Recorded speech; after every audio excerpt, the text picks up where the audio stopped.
So more information about the Chrysler Man-O-War from about 1970. Right now we're looking at the centerboard. You can see the centerboard is actually made out of aluminum. It's a 1/4 inch aluminum plate. Get a close-up of how it's welded together.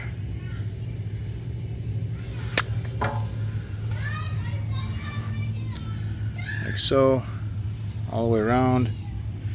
And then on top, the wood has the 6 holes holding it to the metal. Let me get some measurements for you.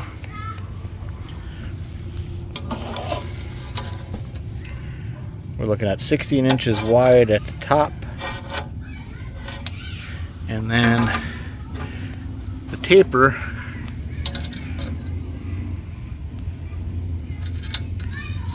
starts about 11 inches, and then it tapers down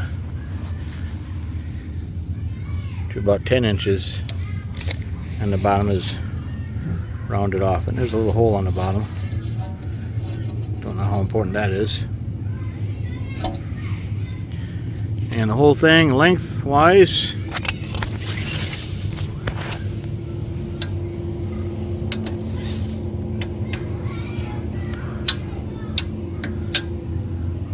from beneath the board, 36 inches.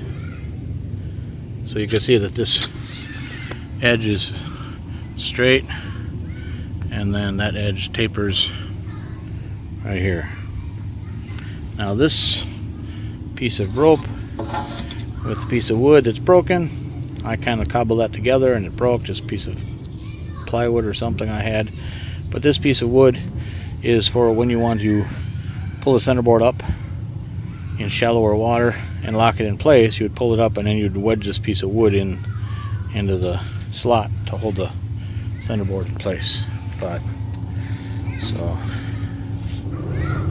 all right, so let's get some measurement for this top board.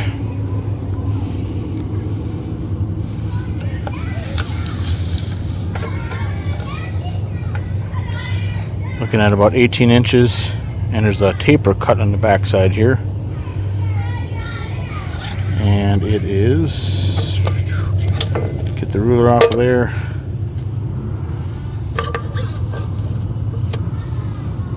six inches across, and that looks like just 3/4 inch board. I do not know what kind of wood that is. Whatever they made sailboats out of back in the day. There you go. That is the centerboard for the 1970 Chrysler Man-O-War. Thanks for watching.